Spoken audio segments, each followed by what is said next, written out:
Hello, I'm Vara the VCR show, and you're watching me.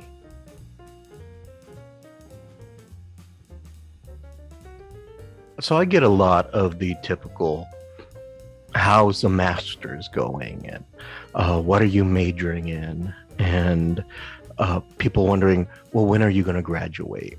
And so I tell them, and then they'll ask the next question. Well, some of them will ask the next question, where are you attending?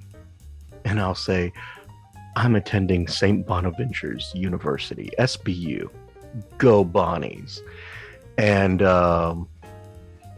they look at me much how I'm looking at you, with this total blank stare, because they've never heard of St.Bonaventure's. And I was like, aw. It makes me a little sad, because it's like, oh my God, why have you never heard of this university? I mean, it's been around since, late mid 1800s, and they haven't heard of it. And so it kind of breaks my heart a little bit. So what ends up happening is I'll go into this explanation of SBU and where it's at and all this other good stuff, and then it makes me a little sad, because I'm like, oh, they've never heard of it. And then it dawns on me, there's two reasons why they've probably never heard of it. One, I'm in Texas, and if it's not UT or Texas Tech or Texas A&M or one of those, they've probably never heard of it. Down here in the South, and then like other Southern universities like Oklahoma and Bama and places like that, they've all heard of that. But when you get a little further that way, it's like, I'm sorry, what? So they haven't really heard of it. And again, because it's Texas, unless there's a football team attached to it, it's like, what are you talking about? Well, bless your heart. And it gets a little embarrassing there, but nonetheless, I go into this wonderful explanation of SBU. But then I also think, at some point, I had never heard of St.Bonaventure's myself. When I was first trying to get into journalism, I was originally accepted to Alabama, and then I realized why they're a football school, and I left Bama and ended up at SBU, which, I'm very proud of. So then I go into this explanation, and so that's what I'm going to do today. I'm going to tell you about St.Bonaventure's University, a little history of St.Bonaventure's University, a little bit about the man himself, and then we're going to talk about why is their mascot the brown wolf, and we're going to go a little bit into why we're called the Bonnies and Go Bonnies, because the first time I said Go Bonnies here in Texas, they were like, oh, you probably shouldn't say that out loud.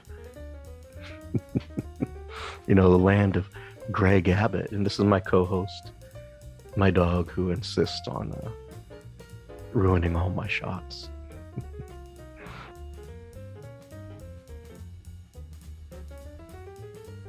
So, who better to give you a history lesson on St.Bonaventure University than a former high school history teacher? I made some poor choices in life, and it is what it is, such as my podcasting career too. So anyway, nonetheless, St.Bonaventure's University is located in the township of Allegheny, New York, and was established in 1858, making it definitely one of the older universities in the United States. It is a private Catholic college, and it was founded by the Order of Franciscans.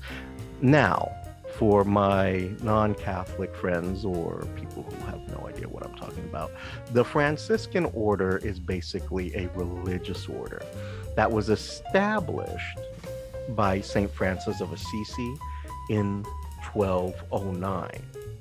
Remember that name, because it's going to pop up again, I assure you. St. Francis is just going to be all over this video after a little bit. So, let's get into the man, the myth, the legend himself, Saint Bonaventure.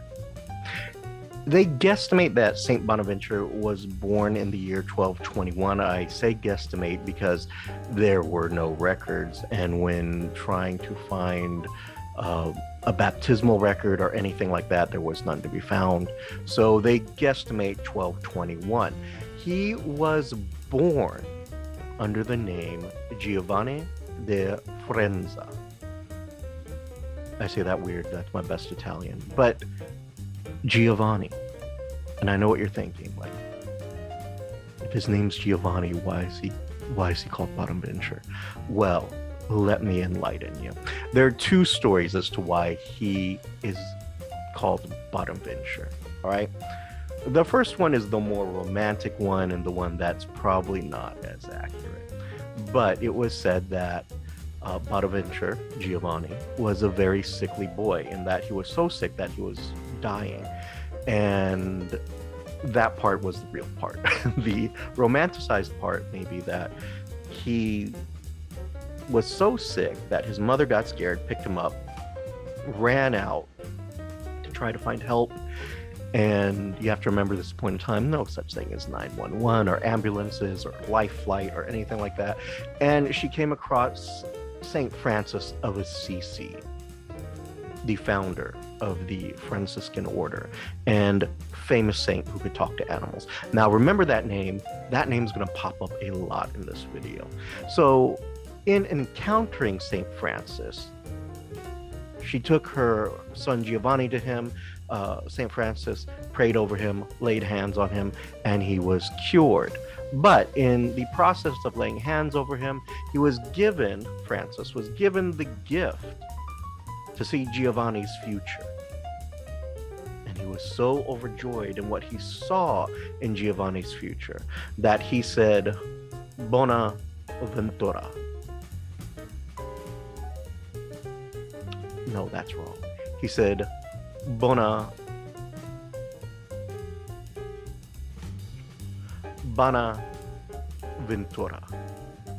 That's right.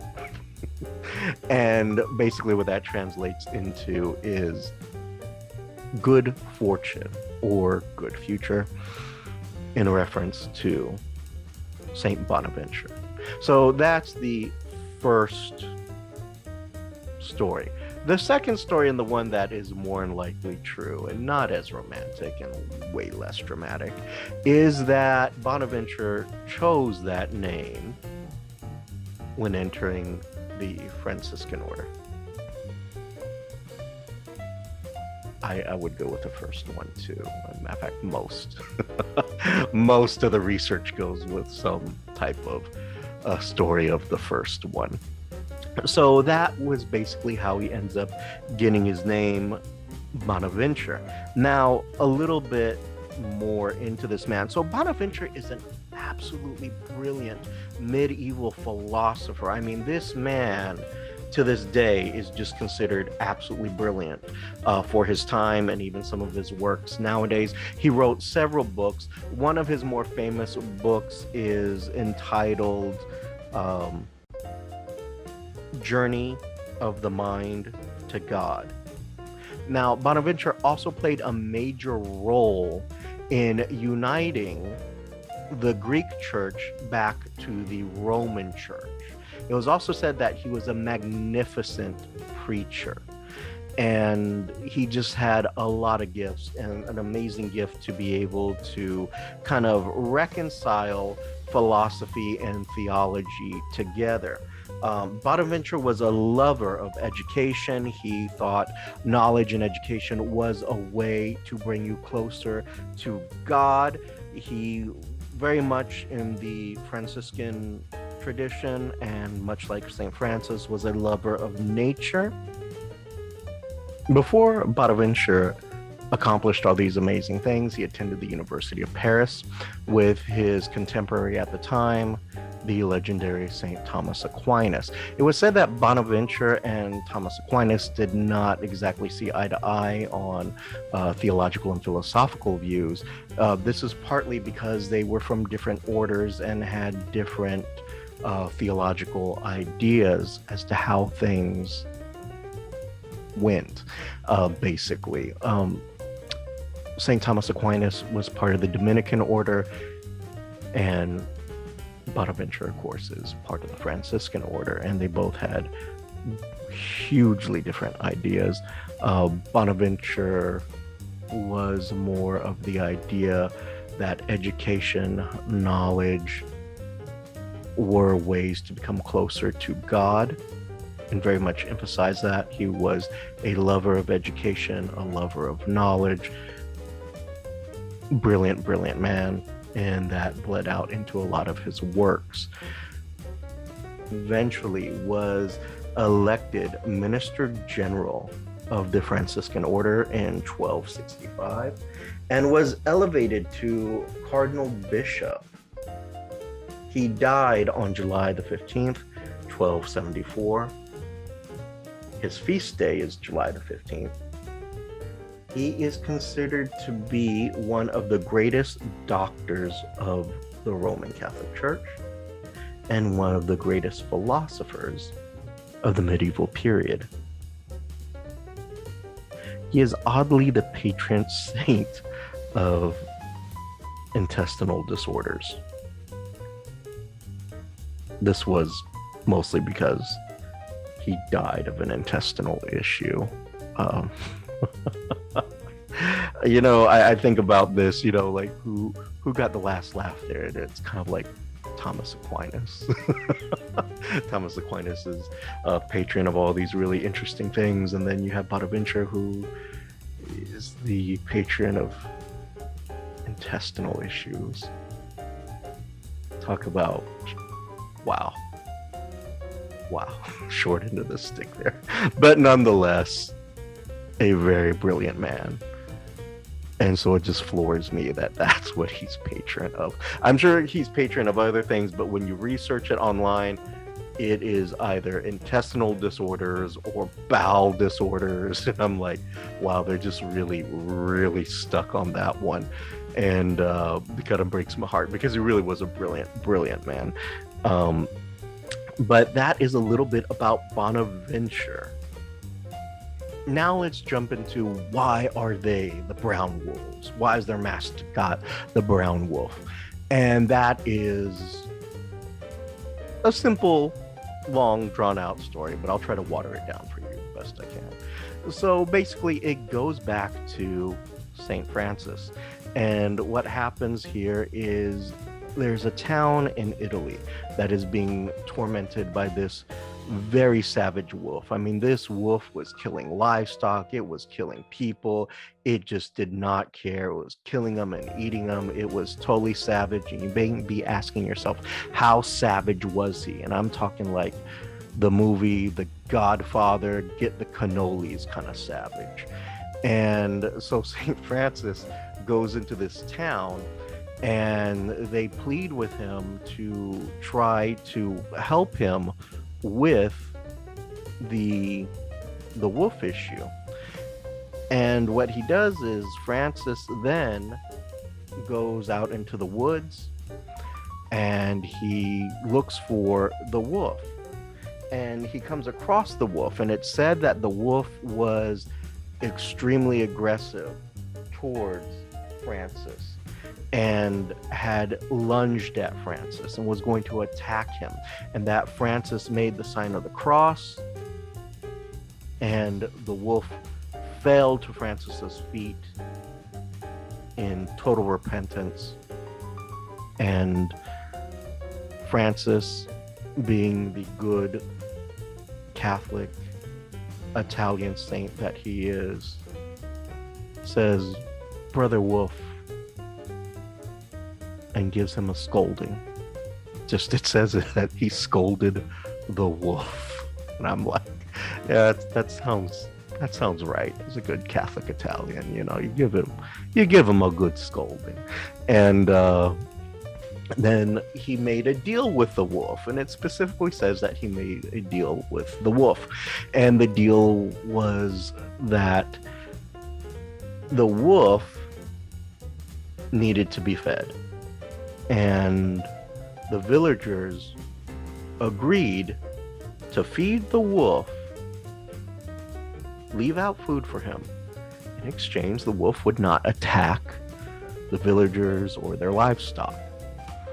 And apparently this worked. The villagers would leave food out for him.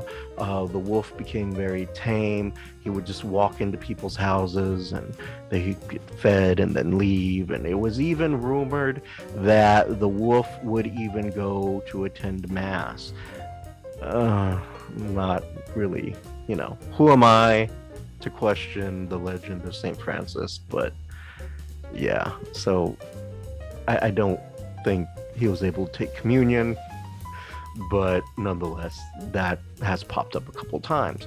So this is why their mascot is the brown wolf. Now, the reason it's brown is not because the wolf was brown, but brown is traditionally the color of the Franciscan habits that they wear.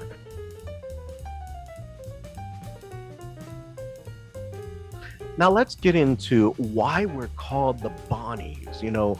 When you meet a fellow Bonnie, it's like, go Bonnies. And a lot of people ask me, so why are they called the Bonnies? And like they really think that there's this amazing backstory behind why they're called Bonnies. And there's an absolutely fascinating story behind that, and it is that it's shorthand for Bonaventure.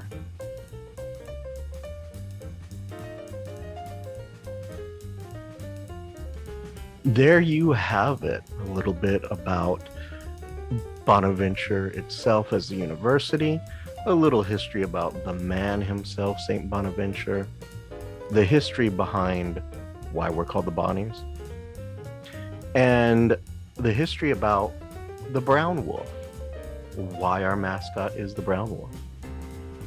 So, with that being said, I'm Richard Vara of the VCR Show. Thank you for watching, and go Bonnies.